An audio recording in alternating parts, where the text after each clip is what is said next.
Running our own business isn't easy, and it can be a tough gig for all of us at times, and only other business owners truly understand the challenges that we face. And on ScaleUp Radio, we aim to help make things just that little bit easier by interviewing guests who have been where you are now, regardless of where you are on the scale-up journey, and maybe facing some of the challenges that you are facing. And they offer their thoughts and advice on what has worked well for them, as well as what didn't, of course. And we've also combined many of these lessons into a practical scale-up handbook called the Entrepreneurial Scale-Up System. And there's details of this at the end of the episode. So welcome to ScaleUp Radio. Welcome to another episode of ScaleUp Radio. I'm delighted today to be joined by Asher Moses, who is the founder and CEO of Sherbet London. So Asher, welcome to ScaleUp Radio. Hi. So do you want to tell us what Sherbet London is all about? Well, Sherbet London has evolved into Sherbet, the electric taxi company. It's all about electric taxis. Sherbet is leading the way in transforming, moving from traditional old diesel and transitioning into electric taxis.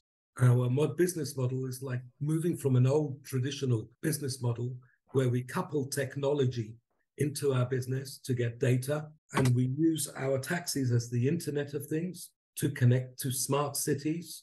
And we connect the city to the London taxi. We connect eco-conscious passengers and companies with CSR to electric taxi drivers. And also putting that together with technology, you're also not a fleet owner, you're a media owner. And we bring all of that together holistically and scaling up as fast as we can grow. Yeah, I love it. I love all sorts of aspects about it. You know, you take something, first of all, the London taxi cabs in themselves are just so iconic, and there's just something about them, isn't there? And the way that works with the knowledge and everything around that. But I also love the fact that you're taking something that could be viewed as old school, but bringing it very much into the modern day and age and becoming about the data and things. So I'm really looking forward to hearing some of the challenges, some of the lessons that you've learned along the way. So can you give us a feel as to the stage that the business is at now, whatever the right metric for you is, number of people, number of taxis, I don't know, whatever is a good measurement for you? I'll give you pre-COVID and post-COVID kind of swing, which would be really, really interesting. I'll just give you some stats in the London taxi market. Pre-COVID, there was 23,000 licensed London taxis and 22,000 licensed London drivers. All those taxis and drivers were all in diesels. There were no electric. I actually bought 50 electric taxis in that March, okay? But I didn't succeed to get them on the road fast enough because of COVID. Post-COVID, there are 19,000 drivers, 14,500 taxis, of which 7,000 are electric.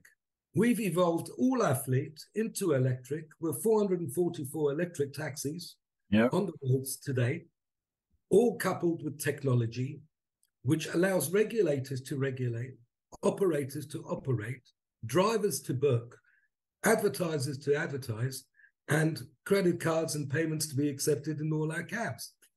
And we're trying to build a model where you can literally buy 100 electric taxis, which are the real thing, purpose-made electric taxis, wheelchair accessible, and you can take them and put them in any country in the world and replicate our model, where everybody can have harmony and transparency and working double shifts, giving coverage in your bookings 24 hours. Advertisers get their ads seen 24 hours, and all coupled by longitude, latitude, time, date, location. So you can see where your ad is live at any time by dialing into the camera and see your advert. So it's moving forward technology, making it purely future-proof, a necessity for any smart city. Yeah, and so where are your cabs at the minute? Are they mainly in London, or are they in other countries as well? At the moment, we are connecting my licensed London taxis, all the ones I own, because you have to prove the concept, but it's quite big. It's the largest fleet in London at the moment, probably on largest electric taxi fleet on the planet, privately owned. Right, yeah. And we're looking to scale to 2,000 taxis in the next 24 months. Wow. Again, it's not taxis. It's so much more, as I say, it's vehicles that are the Internet of Things. There are taxis to ferry passengers through a booking platform. They're an advertising platform. They're a media platform. And they connect data, which is so important for cities. So have you built this data platform yourself? Is it your IP? So if I can share with you the data platform, I'm a great visionary on this. Yeah. And a great, so we collect the data, and we've just got big data sitting in a data lake. So we've got, for example, we've got camera data. In the London Bridge attacks, 36 of our cameras had video footage that was of value to security services. Oh, wow. Right. It's a shooting in front of one of my taxis in Gangland Hall in Tottenham. So our vehicles are the eyes and ears of London. And they're, if you add to the security network another few thousand taxis that are actually live and looking at billboards and looking at people and looking at car registrations, you only enhance the cityscape with data like that. Again, we're in early stage. What do we do with data? Because you've got core business to scale, and you've got hope business that you've got to invest in. And we're a family business. We're not, the corporate business yet in that field. Great. So in terms of the business model, how does that work for you? I mean, we'll all be familiar, I guess, with the idea of paying for our taxi fare, but it's much more than that. So to explain how the money flows for you. There's an old traditional model which most fleets still run. You buy a taxi, and taxi drivers who can't afford to buy them because interest rates are through the roof, their credit record has been impacted. Thereby, fleet owners are a conduit to allow taxi drivers to rent those vehicles. And you buy those vehicles and you rent it to a cab driver, and the cab driver generally stays with you, provided you give them good service, good backup, and they rent that vehicle from you. And you can rent that vehicle for 10, 12, 15 years. And the more vehicles you have, they're little property portfolios. Except ours depreciate, but they're a lower value to a mortgage. But if you then, our other revenue stream is if you're a fleet owner, you're actually a media owner. So we've got media on the ABC One audience and the highest values in London. So we sell media, all the biggest brands, De Beers, Chanel. We've carried every single brand you could imagine. We're actually the brand that you don't know that carry all the brands. Yes, and we carry all the famous people in the back of our taxis because we've got a booking app to connect to corporate companies. We carry the C-suite of London who want a taxi, who want a private passenger compartment, and a fair fare, And today we're in line with any kind of travel. Even the tech disruptors are expensive, and the prices keep going up. The surge price will go out. You've got a regulated fare. We're in line. We're regulated. We do what we say. We're on the tin, and we do it well. Right. So you've got the lease vehicle, the media side of it. You've got the booking app side of it, and at the end of the day, there's the data as well. That at some point, are you charging for the data at the moment? Are you making money for the data, or is that a future thing? Today we're just beginning on the data. Number one, it's coming in so fast. Connecting 14 million points of data a day, and that's in our little baby fleet. Wow. And we need to know what to do with it and which different use cases. We use it for insurance. So if my vehicles, for example, have an accident, my camera makes my phone ring and sends me the video footage within 15 seconds. It reverses back. And we're able to accident manage instantly. Or, for example, if one of my drivers go over a speed bump at 23 miles an hour, he gets a warning. This could damage your pump. This could damage the battery pack. You are liable. Yeah. Right? It just helps with our management of fleet because vehicles are expensive. Electric vehicles are through the roof, interest rates through the roof. And if you don't manage your fleet to the highest optimacy, we are in trouble. Yeah. And you mentioned that you're certainly the biggest in London, if not in the world of electric fleets. What's your competition looking like? How far advanced are they compared to you? Or in other words, how different are you? there is no competition who do what we do. There are fleets who rent taxis, advertising contractors who place advertising on other people's cabs. We own our cabs. So our taxis are so accountable and connected. We've got such a better offering to any advertiser, because you can literally dial in and see our advert moving 24/7. You know, and there's so many different innovative ways to sell advertising today, like by pay per mile. You know, you can buy taxis on finance per mile. You can insure your taxis by the mile. And these vehicles are so expensive, you need to have double teams on them, really, because, 19,000 drivers, 14,000 cabs. Well, how are we? And these vehicles are going up. So the demand is huge. And I've got a tick box of growth in every aspect. And we're feeling the growth pains. And we want to grow more. So it's very exciting times. So what are some of your big challenges at the minute then? Obviously, the market has moved very rapidly from diesel to electric. The data is coming in very much. What else are some of your challenges or trends that are going on as well within the sector? I think, humbly, over the last 24 months, we've been recognized for so many awards for sustainability, for electric, for innovation. When we bring all of this together, what are the challenges? The challenges is all of these are unknown. Electric taxis are unknown. How to operate, how to work them, how to look after battery management, how charging infrastructure has an impact. How do you try and use diesel infrastructure for electric? Don't try it. It needs to evolve. The experiences that we've learned is huge. What are current is the growth pains. Today, I think our next stage is going through our investment round that we're going through at the moment, which is, thank God, we're going in the right direction, and really looking to just scale. And I'd love to replicate our model in any city, any country, anywhere in the world. I love the LEVC model taxi. It is the real thing, I call it. We're in a brand awareness world today, so people don't even call cabs, they call brands with values. So you can call a low-cost cab like Sherbet, like Uber, or a premium cab like Sherbet. It's EasyJet, British Airways concept. And do what we do, say on the tin, and we're highly regulated, we're highly trained. Our drivers are truly unique. They're so proud to be part of the Sherbet brand, rather than a taxi driver. We're a Sherbet electric taxi driver. It's become a community, a family, and a standard. And that's what we're trying to implement, that you can grow in any country, any city, and replicate it anywhere in the world.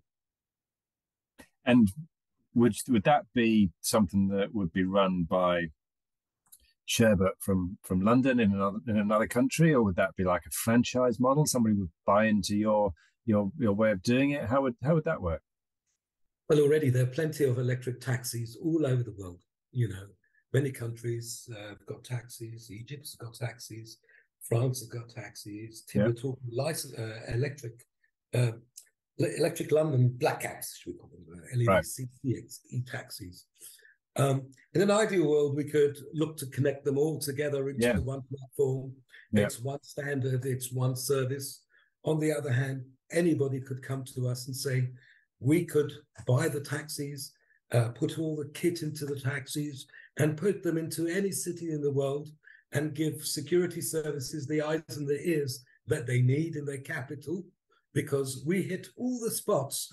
For example, there's no other vehicle that hits the center of London more than mine. It's City and West End, nothing. No car hits the center of St. Paul's more than mine. Right? So we know where our vehicles go. We're the eyes and ears of London. We can be the smell. We can collect PM 2.5. The pollution goes into your blood. Noise. We can collect wind. It's up to you what you want to put into your vehicle. Working with the City of London, working with TfL, we can bring together all these different tools to make the taxi so much more beneficial to the city, rather than just a taxi and a taxi driver, which is a piece of metal and a job. Yeah. It's longitude, latitude, time, date, location, data. Bring it together with some tech, and you're moving in a very smart direction. Very good. So it all sounds very expensive, which is no doubt why you're looking for the investment round to help to capitalize. What are the key things you want that investment to help you achieve? I think investment is much more than money. Investment is belief and scope that this can scale and grow and be replicated. So it's also finding. So money is not the biggest thing. It's we've got opportunity, but it's finding the right type of partners. You need the right type of investors, the right type of people who want to look at an industry that's been tradition, that can go forward, that can be replicated, and that's the type of investors we're looking for. People who want to be able to scale in the green sector, in a traditional business that used to be old operations. No tech company can be successful without a strong operations company. And we're in demand from all the tech companies. If you'll see some announcements over the next few weeks of partnerships of tech companies who want to work with us because they want our supply. They want our service. And we've got a guaranteed service as well. That's why we take the C-suite of London. Yeah, you've got, as you say, you've got that strong operating company, you've got that fleet of vehicles, you've got that, if you like, an installed user base that is extremely valuable as a piece of real estate in a way, isn't it? Absolutely. Absolutely. Yeah. Brilliant. Good. So how did you get started? Take us back to the beginning, because I believe you took the knowledge yourself, didn't you? Yeah, life's journey is so interesting. I was born in Hackney, so Hackney carriage was in my blood. It was run by the Jewish society. I'm a Jewish boy from Hackney, so a lot of Jewish communities were cab drivers and fleet owners in those days, proper East End boys. Yeah. And they were quite philanthropic. They always had money. They used to go away twice on holiday, love their golf. It was a nice life. But don't forget, London wasn't. In London, the city in West End was very opulent, wasn't it? In the 70s and 80s, and taxis was the preferred choice of transport. Yeah. So I met this girl, and she said, if you want to marry me, you've got to do the knowledge of London. Can you believe it? She was an Essex girl. Right. I did the knowledge of London. I became a licensed London cab driver. During then, I realized that we lived in the glorious city, a city with, as I say, used to be a city of millionaires. Today, it's the city of billionaires, right? It's just opulence. London is such a great capital, and I love it. And I used to work the graveyard shift between 8 and 4, picking up the cool and trendy. That was one of the greatest experiences of my life. And then we hit the recession in 1990. I don't know if you remember that, but interest rates went up to 14%. Absolutely. I fell into negative equity. Nearly I had my cab repossessed. Whoa. And I remember moving into my mother-in-law's house, and my wife, I said, let's go and get a pizza. My girlfriend, let's get a pizza. And we were a bit short of money. And Victor Khayyam came on the radio, my light bulb moment. And he said, if you want to be successful, look at what you got and maximize its opportunities. Okay. So I said, what have I got? I got a cab. I'm a night driver. I put a day driver on it. And then I bought another cab. Within a year, I had 120 cabs outside my mother-in-law's house. Within a year? Yeah. But I bought all the rubbish, the cheapest cabs. If it was about to be scrapped and dead, I'll have it. And you financed all of that from the cash flow? From my mother-in-law. My mother-in-law took charge. And within 2 years, I had to leave the house because I had grease in the middle of suburbia and Ganshill on the whole of Brantwood Gardens. My neighbours hated me. Yeah. And I had to sell that fleet. So I sold the fleet, and I went into my cab. I didn't know what an exit was, put it that way, but I sold the fleet. And I got back into my cab, and taxis were all black. And we carry high net worth individuals, captive in the back, City of London. We started to put single door stickers. I started to sell advertising. And we sold, like to the Visit USA Association, 50 taxis with stars and stripes. And this was direct. I didn't even know what a Pantone color and font was, let alone, but I knew how to sell. Yeah. Yeah. And I started selling taxi advertising and buying cabs and building fleets. I was the first to introduce Taxi Link, which was instant cash for credit card fares. I bought taxi media from Clear Channel, which was a big number business. And I sold that to Verifone.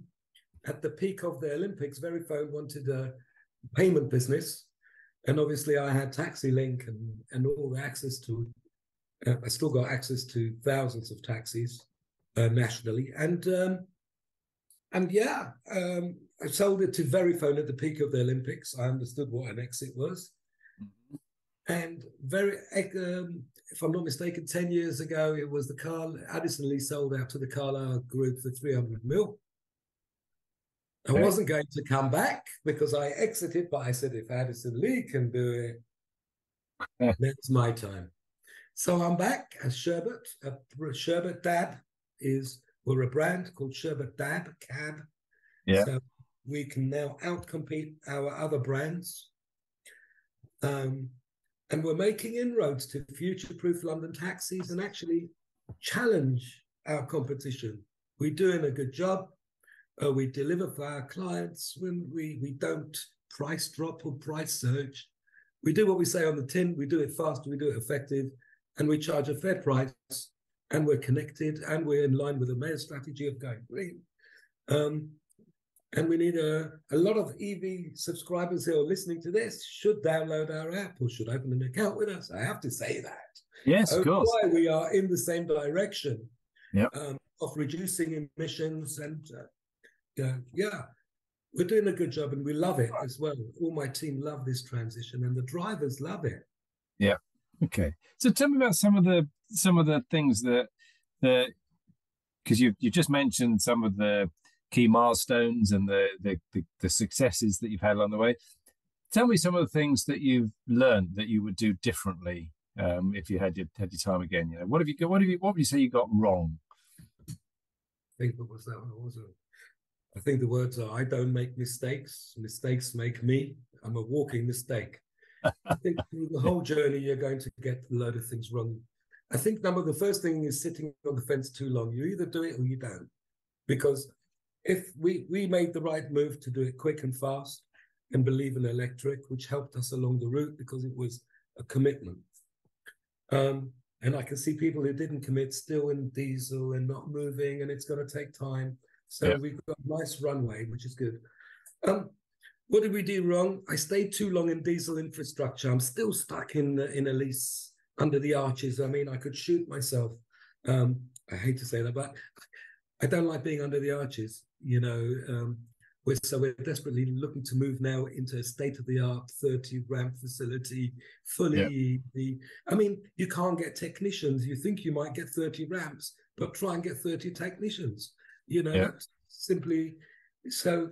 You've got to really think through your strategy, because if you go too big on ramps and you can't get technicians, or you're paying too much for technicians and can't get the rates, vehicles are still under warranty, so you can't get the parts. The challenges are absolutely huge. And the parts, what you thought was a stocking loan for a diesel part of 40 quid now is a component of 3,000 quid, right? Yeah. And you're changing parts so fast, like FMCGs. They're just like food sometimes, you know, in, out.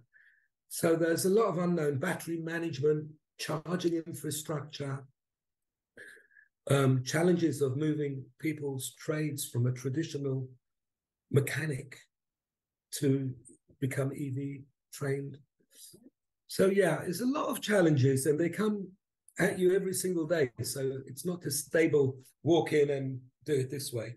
I think every single day you'll have challenges because we don't know what's ahead. But there's nothing you can't. Everybody can do it. Everybody. So what does it look like for you with the operations side under the arches? Then what have you got there? Describe how does that look with 440 cabs? You know, how are you managing the maintenance and everything on those? So basically, we're an LEVC warranty dealer, so we can do our own warranty repairs. We want, obviously, it's very important to be in control of your taxis. So you need a service, you get the service done. So you need to work with your OEM really, really close to deliver a very high level of service. Number one.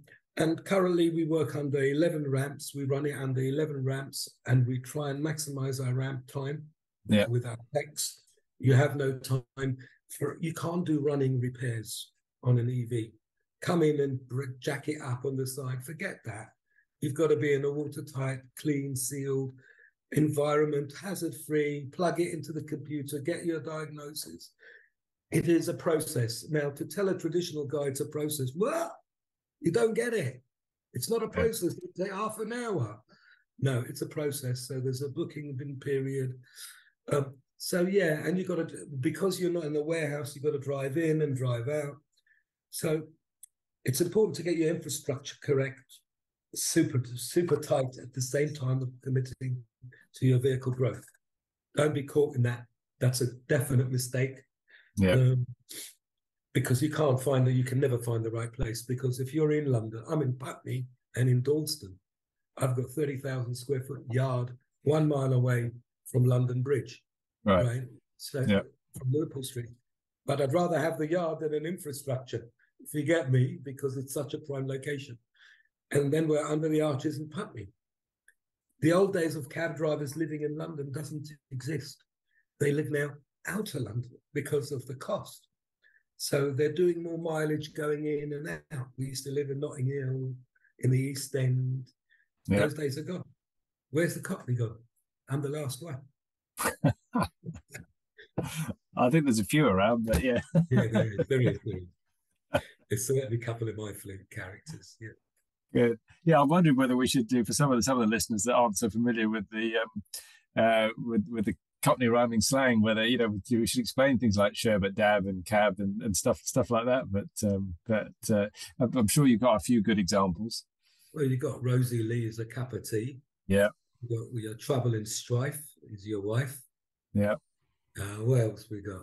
Oh, you got Lady Godiva for a fiver in it. You got that's it. Your monkey.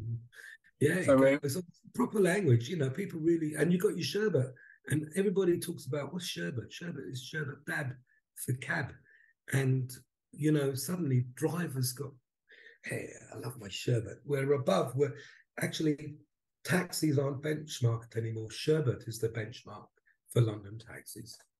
And drivers are so proud to be part of a brand and a family. Absolutely. Yeah, very good. So how do you keep control of everything? What does your organizational structure look like? Well, I mentioned the word screens. Yes, you've got, so we were talking off air, and you've got 10 screens, I think you said, around you. Yeah. Well, I work from home. Mainly I work from home because I take care of my wife. Right. But so again, in technology, I've moved from the old yard into a room with just radiation and screens of information where your vehicles are, what do they do, the apps and how bookings are going. You can see everything. Your business can be run from your office nowadays, really, really can. And I've really adapted because of COVID and because of my wife who's not well. So how do we keep control? Really and truly, it's really good people. I've got one of the best finance directors ever. And I've got a strong team who've been with me for many, many years. And I think having a strong team who understand you and what the business values, right? What you want to get across, which is family love. Our business is the same people for the next 20, 30, 40, 50 years. So understanding that you got to love your clients, because there's the same one. You upset him, you go instantly to your competition. So just love your clients, retain your clients, deliver for your clients. Don't let it be a money issue for your clients, because they're the same people. And I've got retention, you don't want to hear, since the 1990s, right? Of retention in advertising, of customers who are directors and CEOs and CFOs now, of tourist boards and fashion companies. And I've got drivers who've been with me since day one, I've got a team who've been with me 30 odd years. So again, relationship is so strong, values are strong, important to reward your team, allow them to grow with you, and be part of that journey. So, and I don't take control of it. They help. They are the control of their destiny too, I would say. And I got a tremendous team. So, yeah. And so how have you organized that? How many direct reports do you have? Right. I kind of tend to ask for two, but I end up about 4 to 5, right? Okay. Including our marketing. I've got a tremendous outsourced marketing director who's amazing. Who reports direct to me. I've got an operations director who reports to me. I've got a fleet director who reports to me. Media sales reports to me, and my CFO. Those are my direct day-to-day to me. Yeah, but to be honest with you, I let them. They lead. They really lead. Yeah. How do you get together? How frequently do you get together? Do you have weekly, monthly, quarterly? What's that look like? We have a weekly meeting on Zoom at the moment, sadly. Yep. It's still on Zoom. We are so super busy. We're growing in every aspect, so time is of essence, especially for the leaders. And I'd rather have less meetings and more action. I just want to know problems today. Just tell me your problems that I need to solve. I know you can solve the rest. And I don't pat in the back too much. Well done, because get on with it. Yep. Let it happen. But if you've got a problem, I want to help you solve it. And that's my message is to my team. Just let me solve it for you. Make that decision, because time is so important. Everything can be, I'll get back next week. Not when you own the business. Tomorrow's good enough. Yeah. And how have you built such a great team with the culture? How have you managed to find good people, and how have you kept that culture as you've grown? I never knew this was happening, but I know what it is. It's just be yourself and be honest and be nice and be human, and stop being a boss and stop being a manager too much and lead. So if they're not going to how to do it yourself. So I would wrap a taxi, I'd fix a taxi, I'd wrap a helicopter, I'd get on the bonnet, I'd pick up the phone, I'd speak to a customer. If the new business inquiry comes in, I'll beat anybody to the phone. I've got no problem and no aloofness. And my phone's available in any time and at any time, other than between Friday and Saturday, 24/7. But still, you can get me if you need it. Yeah. Via my EA, she can get me at any time. Yeah. Very, very good. So, how have you managed to finance? Is this the first time you've gone out to raise finance, or have you done that in the past already? In the past, no. It's always been, I should just get on, fund it, finance it, let it run. And I've built many big businesses, and they're not simple ways to run these kind of businesses. But in December, 10 years ago, when I started, I did a small family and friends round only because I wanted to know who wants to come on my next ride, rather than needing money at the time. And I went and embarked and purchased one fleet, who became one of our fleet directors today. And that's how I started. And it was only through family and friends. But now we've decided, we know the market's ready for scale. As we explained, there's so much demand for electric taxis. You can't get them, you can't finance them. There's demand for advertising to go on them. There's demand for bookings on electric. And there's demand for data. Well, there is loads of data. And I'm sure, there's massive companies who say, there's people talking that data's worth a fortune, a lot of money. But the point is, unless you can turn it into use cases. So I'm looking for the people who've sold it. If you sold data, which is automotive data, we'd love to hear from you, because we've got some glorious data that can be shared with the city and anybody who really needs some innovative information, should we say, about their city, where to charge, how long do people charge. This is all value. Yeah, absolutely. Very good. So what is it, you clearly love what you do. What is it, if you put into words, what is it you love about what you do with Sherbet? I love it all. I love the taxi itself, because I did the knowledge. I understand what went wrong for taxis and taxi drivers. I understand the way a taxi driver thinks. A suit can't talk to a cab driver. You just can't. Go and try it. Everybody's tried it and failed. I'm a cab driver. I understand your language. I understand what you chase, how you run, what you eat, where you stop. So I live and breathe London like you. I know everything that's going on, even without asking 24/7. The information of London is Sherbet. Every event, every bar, every VIP, every fashion show, everything that we know what's going on.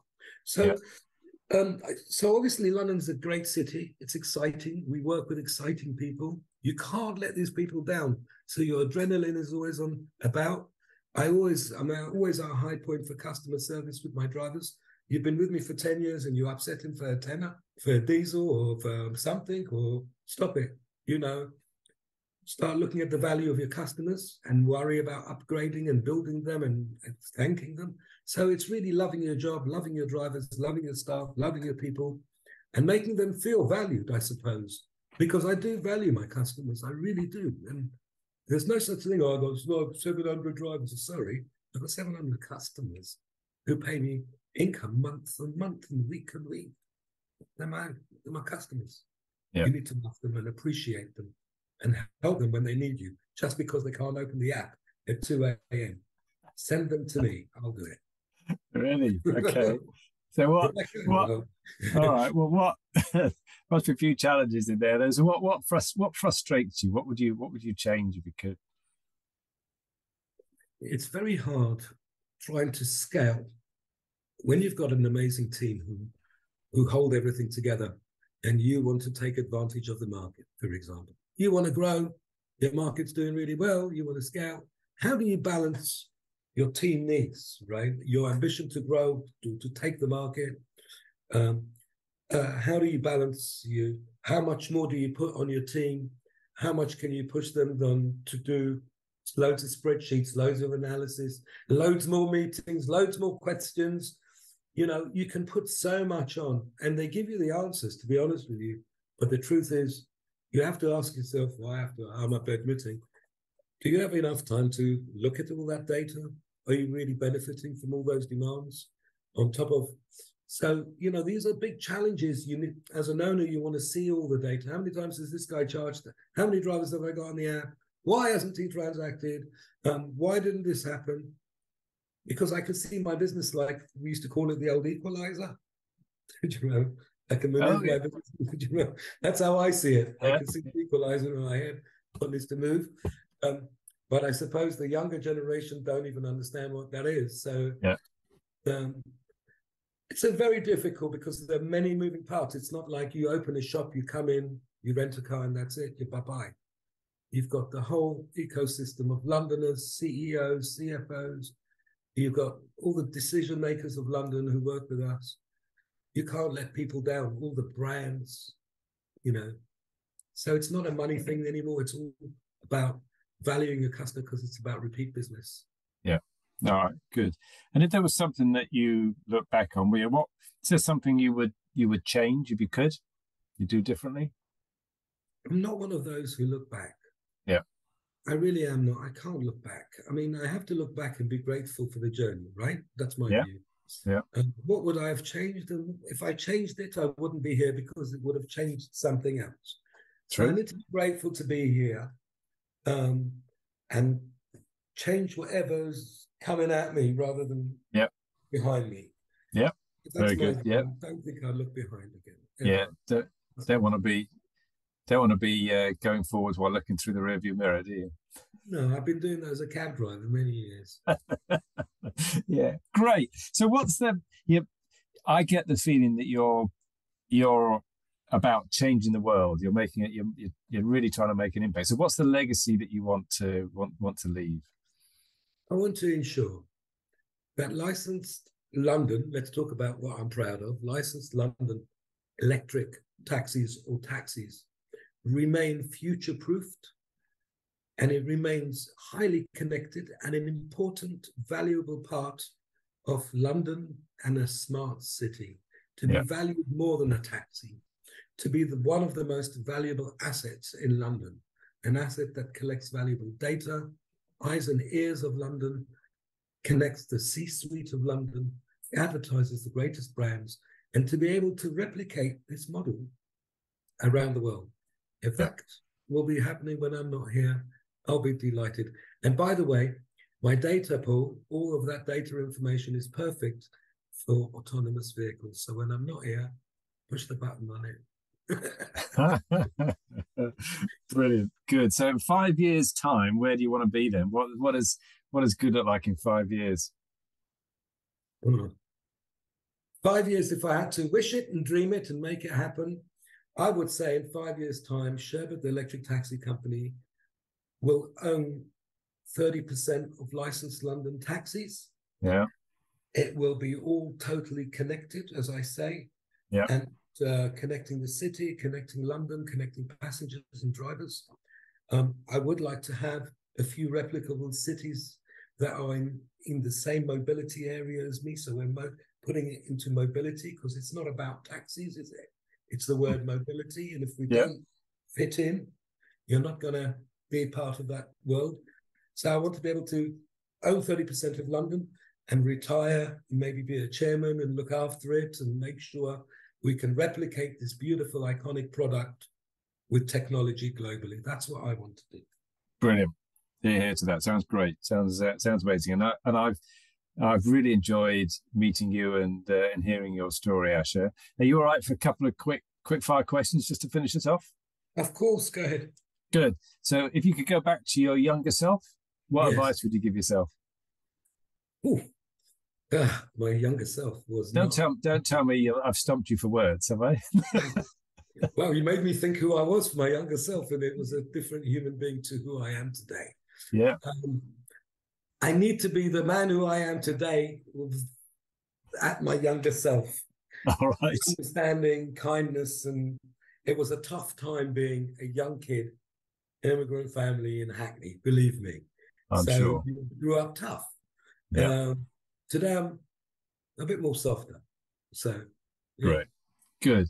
Are you a reader? Do you read books, listen to podcasts? Any resources that you would recommend to others? I've never got into podcasts, and I'm very short span of thoughts, everything 30 minutes, my whole life of 30 in, 30 out, 30 in, 30 out. I live on YouTubes and LinkedIn. I live to the highest level on LinkedIn, and everything that I know in business, I've learned off YouTube or LinkedIn. How to buy a company, how to sell a company, how to behave, how to do a meeting, it's all there for you. You just need to do 2 hours before you sleep and 2 hours when you wake up. It's like doing the knowledge. Is that what you did? You did 2 hours every many years. I learned everything because no one could teach you, and it's all on TV and LinkedIn. Yeah. I love my LinkedIn. So very important tools. Brilliant. And you always ask what apps and things have you found the most useful. Obviously, you've got your own app. So do you want to quickly explain that for others? So we've got an app which is the Sherbet app. It's you can download the app and you can book a London taxi. At the moment, where we're, rather than downloading the app, we ask everybody to open an account because we're in such demand. And I deliver for anybody who's got right now an account with us. So if you want to open an account and you need a guaranteed electric taxi to tick your CSR, and we get there, we're not going to cancel on you. You become an account holder. It's very simple. What it says on the tin, you get. And our delivery is really, really good. So that's our app at the moment for B2B, for B2C. We're not ready for B2C right now to really take on the B2C market. I think we'll let them down because of demand generally at the moment has switched to taxis throughout COVID. And not only that, if you look in London, you see the Mexican wave. The hail is back, isn't it? Everybody's hailing a cab. Yeah. So all apps are having problems between how to get to the passenger who's booked an app whilst everybody's hailed it en route. Yeah. These humongous challenge, traditional and technology. Good. And who's had the most influence on you as a leader, do you think? Is it all from YouTube videos, or is there somebody that you look up to and try and emulate? Is there somebody? A nice question. No, I realized at certain stage in life, I think I would say my wife taught me to be kind and human, rather than, just don't be a tyrant, be kind and be human to everybody. That is the vital strategy for yourself. I think, growing up in the Jewish community also showed me a lot of community kindness and love. My family is all about kindness and care. My parents was all about love and fun, and dinner and family. So I think, certain people you meet in life, they change the character. And I must say, the knowledge changed my character, because it took a young chap with no vision and no direction and gave him commitment. If you committed to doing 4 hours a day and 4 hours call over for 4 years, you're going to have a job for life that you can have 2 houses, 2 cars, 2 holidays. So I committed. And it gave me something. And it took me, you had no time to do rubbish and to do, but you had to work, sleep, eat, drink the knowledge. Yeah. And knowledge is a vital thing for any city, in my view. Why? Because it builds character. It gives people opportunity. It makes you proud of your city when you know every nook and cranny. So it's vitally important to build ambassadors for the city through taxi driving. And it is a great thing. I mean, to have, as you say, to have people that have gone through that knowledge that then really, really understand the city, rather than just, the New York operates it differently, don't they? They have the medallion system where, if you've got enough money, you can buy a medallion, but they limit the number of medallions. But it's not the same as having to really understand your city and know everything about it. When you're a London cab driver, you're proud of London. Yeah. It doesn't matter where you come from. You can come from anywhere in the world. You could be any color you want. You could be any religion you want. You're a Londoner and you love London when you work that cab. Yeah. It's a pride thing. Your badge is a pride thing. You worked hard for it. In the old days, we used to be part of the Metropolitan Police Public Carriage Office. That's really? Yeah. Today, we're part of Transport for London. Yeah. And we were so proud to be the ears and eyes of London. And we are. I remember what things I saw driving a cab in London. We are the eyes and ears of London. Yeah. Brilliant. Londoners. Absolutely amazing, Asher, and I really wish you all the best with the next stage, so the big data and everything that you're going on the journey with now. What if people would like to find out more about Sherbet or get in touch with you? Maybe what's the best way for them to do that? Email myself or Rebecca at sherbetlondon.com or Asher at sherbetlondon.com. Feel free, very approachable, happy. Meet people, discuss this venture, this journey. It's a very exciting space to be in. The old days of diesel are gone. It's from diesel to data using electric taxis. Yeah. Lovely. Asher, thank you very much indeed for being my guest on ScaleUp Radio today. Thank you so much, Kevin, for inviting me.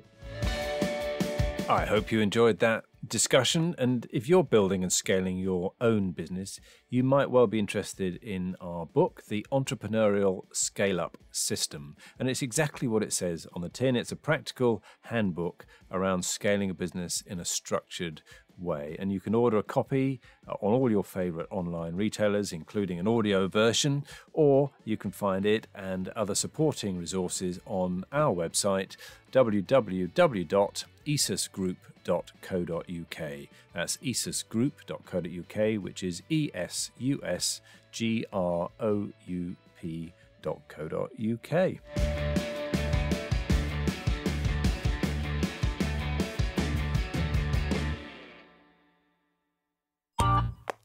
This has been a Monkey Pants Productions podcast.